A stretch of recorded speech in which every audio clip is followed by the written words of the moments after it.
तो बच्चों ये जो हमारा टॉपिक है ये है टाइप्स ऑफ गारंटी।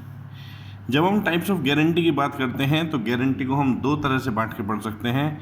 एक होती है स्पेसिफिक गारंटी और एक होती है कॉन्टिन्यूइंग गारंटी। एक होती है स्पेसिफिक गारंटी और एक होती है कॉन्टिन्यूइंग गारंटी। वैसे तो काफ़ी कुछ नाम से ही यहाँ पर क्लियर हो जाता है। स्पेसिफिक गारंटी का मतलब होता है किसी एक ट्रांजैक्शन के रेस्पेक्ट में गारंटी जो एक्सटेंड करती है केवल एक सिंगल डेब्ट या एक सिंगल ट्रांजैक्शन पर, उसे हम कहते हैं स्पेसिफिक गारंटी। जो श्योरिटी है यहाँ पर उसकी लायबिलिटी समाप्त हो जाती है जब गारंटी डेट ड्यूली चुका दिया जाता है, प्रॉमिस प्रॉपर्ली परफॉर्म कर दिया जाता है। सिंगल ट्रांजैक्शन तक एक्सटेंड होने वाली गारंटी कहलाती है स्पेसिफिक गारंटी। जैसे ए ने गारंटी करी, A guarantees payment to B of the price of the 5 bags of rice to be delivered by B to C and to be paid for in a month. B delivers the bags to C, C pays for them. This is a contract of specific guarantee. A ने guarantee करा payment B को कि आप C को 5 bags दे दो, वो आपका payment चुका देंगे। एक ट्रांजैक्शन के लिए गारंटी थी। इस गारंटी पर B ने C को बैग्स दे दिए, C ने सही समय पर उनके पैसे चुका दिए। इस तरह से ये स्पेसिफिक गारंटी हो गई डिस्चार्ज। केवल और केवल यहाँ 5 बैग्स के रेस्पेक्ट में ट्रांजैक्शन होने की इच्छा थी, इसीलिए स्पेसिफिक गारंटी कहलाई। पर कभी कभी गारंटी कॉन्टिन्यूइंग नेचर की भी होती है। गारंटी जो एक्सटेंड करती है सीरीज ऑफ ट्रांजैक्शंस पर उसे कहते हैं कॉन्टिन्यूइंग गारंटी। श्योरिटी की लायबिलिटी कॉन्टिन्यू रहती है जब तक गारंटी रिवोक ना हो जाए। कॉन्टिन्यूइंग का मतलब ही होता है लगातार चलने वाली। जैसे कि एग्जाम्पल यदि देखें, ए की सलाह पर, रिकमेंडेशन पर बी जो कि एक वेल्दी लैंडलॉर्ड था, सी को अपने यहाँ नौकरी पर रख लेता है एस्टेट मैनेजर के रूप में। यहाँ पर सी की ही ड्यूटी थी कि वो रेंट कलेक्ट करे और 1 तारीख को रेंट कलेक्ट करके जितने भी टेनेंट्स थे बी के और सारा पैसा बी को 5 तारीख से पहले पहले दे दे। ए ने गारंटी करी इस अरेंजमेंट को और प्रॉमिस किया कि सी कोई गड़बड़ नहीं करेगा, कोई पैसे की चोरी नहीं करेगा। करा उसने कुछ डिफॉल्ट तो मैं जिम्मेदार रहूंगा। ये एक कॉन्टिन्यूइंग गारंटी का उदाहरण है, क्योंकि ये तो हर महीने होना है, तो इसीलिए कॉन्टिन्यूइंग गारंटी है। क्योंकि ये कोई 1 मंथ कलेक्ट कर रेंट देने का एग्रीमेंट थोड़ी है, ये तो हर महीने रेंट कलेक्ट करने कर एग्रीमेंट है कि वो करेगा 1 तारीख को कलेक्ट और 5 तारीख को दे देगा। तो वो तो जनवरी में भी होगा, फरवरी में भी, मार्च में भी, अप्रैल में भी। तो सीरीज ऑफ ट्रांजैक्शंस तक ये गारंटी एक्सटेंड करेगी, इसी वजह से इसे कॉन्टिन्यूइंग गारंटी कहा गया। अब यहाँ 2 टॉपिक कवर हुए, एक वर्ड इंडेमनिटी और एक गारंटी। तो यहाँ पर इंडेमनिटी और गारंटी 2 टॉपिक अभी तक कवर हुए, इसीलिए उनके बीच का डिफरेंस का क्वेश्चन आ गया। डिफरेंस के क्वेश्चन अब आने की संभावना थोड़ी कम हो गई है, अब प्रचलन में नहीं रहे, उतना ट्रेंड में नहीं है डिफरेंस का क्वेश्चन आजकल। पर फिर भी याद तो करने हैं, क्योंकि हम ये नहीं कह सकते कि आएगा नहीं। इसीलिए हमें ना बेसिकली जो पॉइंट्स ऑफ डिस्टिंक्शन है उन्हें लर्न कर लेना चाहिए ताकि हम भूलें ना। वैसे डिफरेंस क्या है, इंडेमनिटी में केवल 2 पार्टीज होती हैं, एक इंडेमनीफायर और एक इंडेमनीफाइड। पर कॉन्ट्रैक्ट ऑफ गारंटी में 3 पार्टी होती हैं, एक क्रेडिटर, एक प्रिंसिपल डेटर और एक श्योरिटी। जब हम लायबिलिटी की बात करते हैं तो जो इंडेमनीफायर है सारी लायबिलिटी उसी की है और उसमें अनकंडीशनल लायबिलिटी है। पर श्योरिटी की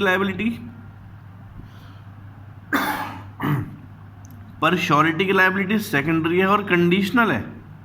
क्यों? क्योंकि प्राइमरी लायबिलिटी तो यहाँ प्रिंसिपल डेटर की होती है जिसने उधार लिया है।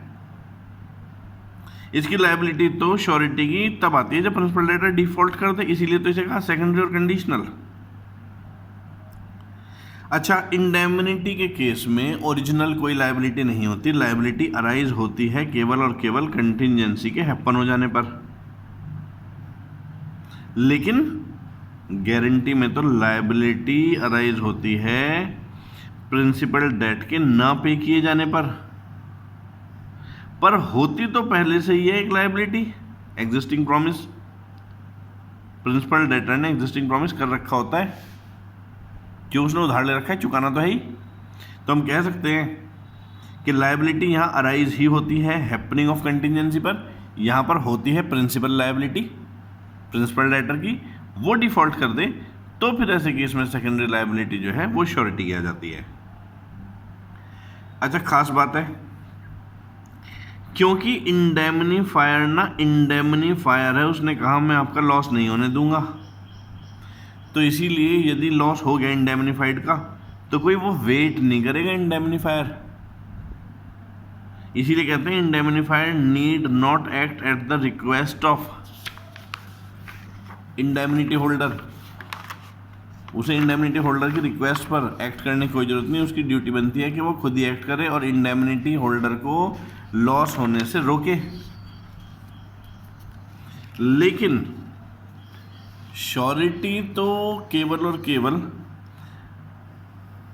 प्रिंसिपल डेटर की रिक्वेस्ट पर ही एक्ट करेगा, अपने आप तो कोई आगे श्योरिटी बन नहीं जाता।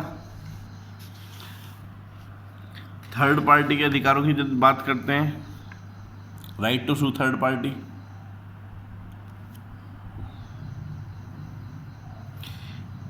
बहुत अच्छा पॉइंट है ये पॉइंट, यहां से समझना होगा।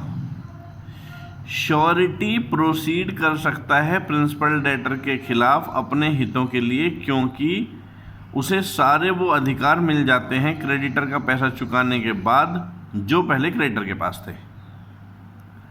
पर इंडेमनीफायर नहीं सू कर सकता किसी थर्ड पार्टी को उस लॉस के लिए जो उसे हो गया है। क्यों? क्योंकि उसका किसी के साथ कोई कॉन्ट्रैक्ट ही नहीं था आगे। ऐसा अधिकार केवल तब अराइज होता है जब उसने कुछ असाइनमेंट कर रखा हो। कहने की जी मतलब समझ में नहीं आया इसका मतलब देखो डायग्राम से समझ में आएगा। Creditor, principal debtor, surety. Creditor, principal debtor और श्योरिटी। क्रेडिटर ने प्रिंसिपल डेटर को लोन दिया जिसकी गारंटी श्योरिटी ने क्रेडिटर को दी, और इम्प्लाइड कॉन्ट्रैक्ट है कि यदि श्योरिटी को भुगतान करना पड़ा क्रेडिटर का तो वो प्रिंसिपल डेटर से रिकवर कर लेगा। तो इसीलिए श्योरिटी प्रोसीड कर सकता है प्रिंसिपल डेटर के खिलाफ अपने अधिकार को रिकवर करने के लिए यदि श्योरिटी को क्रेडिटर का पेमेंट करना पड़ गया। क्यों? क्योंकि श्योरिटी जब क्रेडिटर का पेमेंट कर देता है तो श्योरिटी क्रेडिटर्स के पोजीशन में आ जाता है। Surety steps into the shoes of creditor. ऐसे केस में जो अधिकार पहले इसके पास इसे सू करके पैसे लेने का था, अब इसके पास इसे सू करके रिकवर करने का है। तो इसीलिए श्योरिटी तो प्रोसीड कर सकता है प्रिंसिपल डेटर के खिलाफ अपने अधिकार के रूप में, क्योंकि उसे सारे वो अधिकार क्रेडिटर वाले मिल जाते हैं डेट डिस्चार्ज करने के बाद। लेकिन जो इंडेमनीफायर है, जब उसे इंडेमनिटी होल्डर का पेमेंट करना पड़ता है, इंडेमनीफायर को यदि इंडेमनिटी होल्डर का पे करना पड़ता है, वो किसी के खिलाफ अब कैसे केस फाइल करके पैसे रिकवर कर सकता है? इसके पास कोई अधिकार नहीं होता किसी के खिलाफ सू कर रिकवर करने का, जब तक कि इसने किसी के फेवर में असाइनमेंट ही ना कर दिया हो।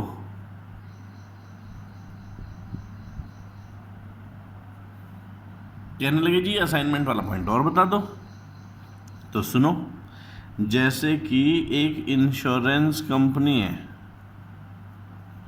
उसने कॉन्ट्रैक्ट ऑफ इंडेमनिटी साइन किया किसी एश्योर्ड के साथ, कंटिजेंसी अकर हो गई जिसकी वजह से इंश्योरेंस कंपनी को इसे पेमेंट करना पड़ गया। तो अब इंश्योरेंस कंपनी किसी से वो पैसे नहीं रिकवर कर सकती जो इसे भुगतने पड़ गए, जब तक कि इस इंश्योरेंस कंपनी ने किसी और बड़ी इंश्योरेंस कंपनी से अपना री इंश्योरेंस ना करा रखा हो। क्योंकि यदि इसने असाइनमेंट कर रखा है तो फिर इसे पे करने के बाद ये इससे रिकवर कर सकती है, नहीं तो इसे पे करने के बाद इंडेमनिटी होल्डर को ये किसी से पैसा रिकवर नहीं कर सकती। और यही देखो लिखा है। लिखा है indemnifier can not sue a third party for loss in his own name as there is no privity of contract, such right would arise only if there is assignment in his favour. आई ना बात समझ में। फिर reimbursement of loss, purpose क्या है कि दूसरे के लॉस की भरपाई कर दें, और पर्पस क्या है गारंटी में, क्रेडिटर को एक एश्योरेंस मिल जाए कि भाई मेरा पैसा डूबेगा नहीं, इसने नहीं तो इसने तो दे ही देना है। फिर बात आती है कि इंडेमनिटी में तो सभी पार्टीज को कॉम्पिटेंट होना ज़रूरी है, लेकिन कॉन्ट्रैक्ट ऑफ गारंटी में यदि प्रिंसिपल डेटर माइनर है तो भी गारंटी तो वैलिड है। ऐसे केस में श्योरिटी ही प्रिंसिपल डेटर मान लिया जाता है। तो यहाँ पर सभी पार्टीज का कॉम्पिटेंट होना जरूरी है, पर यहाँ पर सभी पार्टीज कॉम्पिटेंट ना हो, जैसे प्रिंसिपल डेटर कॉम्पिटेंट ना हो तब भी चल जाएगा। तो ये पॉइंट कॉम्पिटेंसी का है। फिर बात आती है nature and extent of sureties liability. अच्छा पॉइंट है, nature and extent of sureties liability, section 128। IPCC में सेक्शंस की महत्वता होती है, इसीलिए जितने कंफर्टेबली याद हो सके उतने कर लेने चाहिए। Nature and extent of sureties liability, बहुत ही सिंपल भाषा में कहा गया है कि श्योरिटी की लायबिलिटी को एक्सटेंसिव होती है प्रिंसिपल डेटर की लायबिलिटी के। इसका मतलब जितनी लायबिलिटी प्रिंसिपल डेटर की, ठीक उतनी ही लायबिलिटी श्योरिटी की, जब तक कॉन्ट्रैक्ट में ही कुछ और डिसाइड ना कर लिया गया हो। भाई यदि कुछ कॉन्ट्रैक्ट में कुछ और डिसाइड कर लिया तो बात ही अलग है, नहीं तो जितनी प्रिंसिपल डेटर की लायबिलिटी उतनी श्योरिटी की लायबिलिटी। यही बात एक्सप्लेन की गई एनालिसिस में। क्या कहा, लिखा है जो टर्म है coextensive with that of principal debtor, इसका मतलब होता है कि श्योरिटी लायबल होता है उतने के लिए जितने के लिए प्रिंसिपल डेटर लायबल होता है, परंतु जो लायबिलिटी है श्योरिटी की वो कम जरूर की जा सकती है प्रिंसिपल डेटर से एक्सप्रेसली कॉन्ट्रैक्ट में प्रोवाइड करके। तो यानी कि यदि कॉन्ट्रैक्ट में कुछ नहीं लिखा तो ऐसे केस में श्योरिटी की लायबिलिटी को extensive to that of principal debtor. लेकिन बात एक है कि लायबिलिटी सेकेंडरी है, श्योरिटी की लायबिलिटी अराइज होती है केवल और केवल जब प्रिंसिपल डेटर ने डिफॉल्ट किया हुआ होता है। जैसे ही प्रिंसिपल डेटर डिफॉल्ट करता है लायबिलिटी श्योरिटी की स्टार्ट हो जाती है, और वो बराबर होती है उतने की जितने प्रिंसिपल डेटर की लायबिलिटी होती है। इसका मतलब ये है कि श्योरिटी लायबल होता है उस सब पैसों के लिए जिसके लिए प्रिंसिपल डेटर लायबल था। हाँ, यदि कोई शर्त थी कि ये पहले पूरी होगी तब श्योरिटी लायबल होगा, तो श्योरिटी केवल तभी लायबल होगा जब में शर्तें पूरी हो जाएं। ऐसा तब होता है जब को श्योरिटी की ज्वाइनिंग को शर्त बना दिया जाए। जैसे हमने पीछे पढ़ा था अभी कि एक बंदे ने एक पार्ट की गारंटी दे दी थी 5 लाख रुपए की, और ये कहा था कि ये लायबिलिटी लेकिन तभी होगी जब बाकी 5 लायबिलिटी की को श्योरिटीज़ भी आपको मिल जाएंगे। तो यदि ऐसा कुछ है कि कोई प्रेसिडेंट कंडीशन है तो प्रेसिडेंट कंडीशन पूरी होने के बाद ही श्योरिटी की लायबिलिटी होगी, नहीं तो नहीं होगी। अच्छा, एक और ख़ास बात है, यदि डेटर लायबल नहीं है किसी भी कारण से तो ऐसे केस में श्योरिटी की लायबिलिटी भी नहीं रहेगी। क्यों? क्योंकि श्योरिटी लायबल होता है केवल जब प्रिंसिपल डेटर लायबल होता है, माइनर वाले केस को छोड़कर।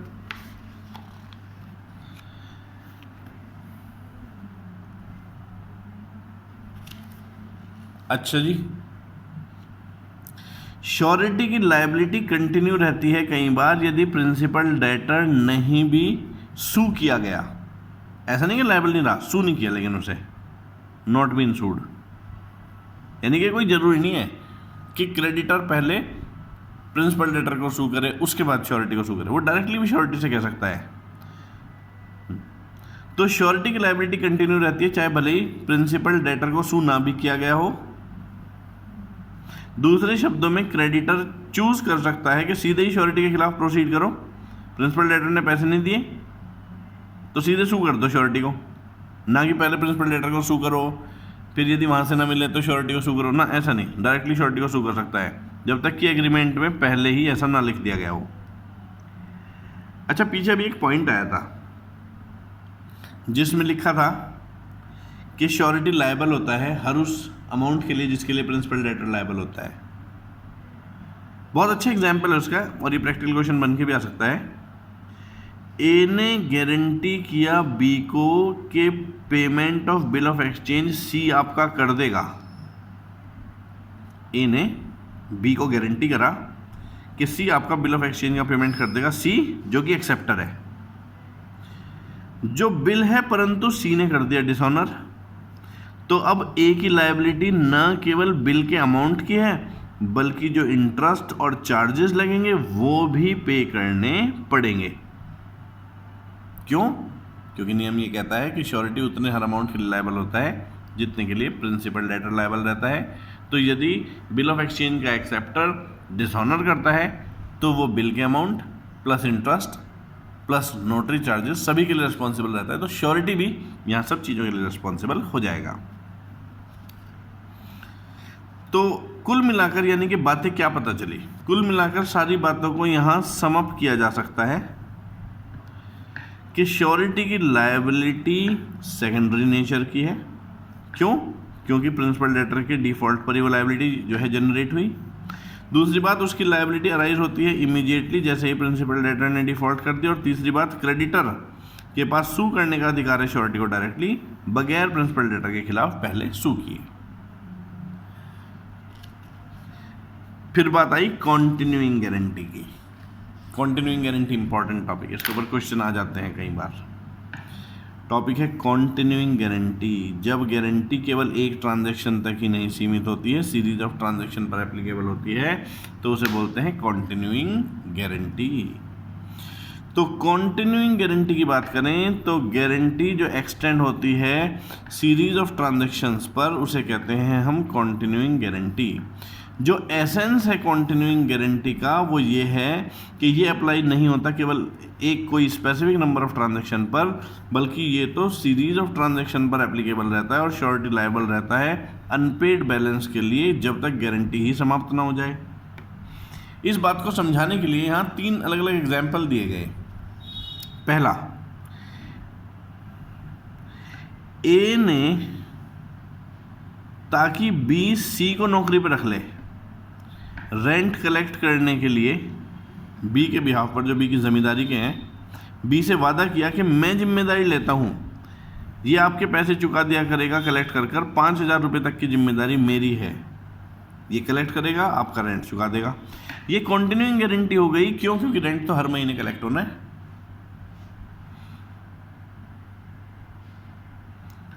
ए इसलिए गारंटी दे रहा है ताकि बी सी को नौकरी पर रख ले, इसीलिए तो क्या लाइन लिखी है, A in consideration that B will employ C, यानी कि ए श्योरिटी हुआ, बी क्रेडिटर हुआ और सी प्रिंसिपल डेटर हुआ। दूसरा एग्जांपल, ए ने गारंटी करी बी को, जो कि एक टी डीलर है, कि तुम 100 रुपये तक की चाय जो है वो सी को सप्लाई कर दिया करो। बी सप्लाई कर देता है सी को चाय 100 रुपये से ऊपर वैल्यू की, और सी पेमेंट भी कर देता है। फिर किसी एक बारी बी ने सप्लाई करी सी को 200 रुपये की चाय, पर सी ने पेमेंट नहीं किया। तो यहाँ जो गारंटी ए ने दी थी वो कॉन्टिन्यूइंग नेचर की गारंटी है, लेकिन लायबिलिटी उसकी 100 रुपये तक की है, क्योंकि उसने पहले ही कह दिया था कि 100 रुपये तक की चाय तुम देते रहना इसे, पर मेरी जिम्मेदारी कितने की है? 100 रुपये की। Continuing guarantee. तीसरा एग्जाम्पल, ए ने गारंटी करा कि मैं पेमेंट कर दूंगा बी तुम्हारा, तुम 4 बोरी सी को दे देना, 1 महीने में तुम्हारा पैसा चुका देगा। इसने 1 महीने में तुम्हारा पैसा नहीं चुकाया 4 बोरियों का, तो मैं चुकाऊंगा। बी ने 4 नहीं, सॉरी 5, बी ने 5 बोरियां सी को दे दी, सी ने उसका पेमेंट कर दिया। उसके बाद दोबारा से बी ने 4 बोरियां सी को दे दी और सी ने इसका पेमेंट नहीं किया। तो गारंटी जो ए ने दी थी वो कॉन्टिन्यूइंग गारंटी तो थी नहीं, क्योंकि उसने केवल ये कहा था कि तुम 5 बोरियां दे देना, मैं पैसे चुका दूंगा। उसने 5 बोरियां दे दी, उसने पैसे चुका दिए, बस गारंटी यहीं ख़त्म होगी। अब जब दोबारा से उसने 4 बोरियां दी तो उसमें तो गारंटी थी नहीं। अकॉर्डिंगली यहाँ पर ए लायबल नहीं है 4 बोरियों के लिए। आई बात समझ में? खास बात, कॉन्टिन्यूइंग गारंटी के केस में जो लायबिलिटी है श्योरिटी की वो तब तक चलती है जब तक कि परफॉर्मेंस ऑफ प्रॉमिस ना हो जाए, पूरा ट्रांजैक्शन डिस्चार्ज ना हो जाए या गारंटी ही विदड्रॉ ना कर ली जाए। इन सभी केसेस में गारंटी तब तक कंटिन्यू रहती है। ऐसी गारंटी को ही हम कॉन्टिन्यूइंग गारंटी कहते हैं। Thank you.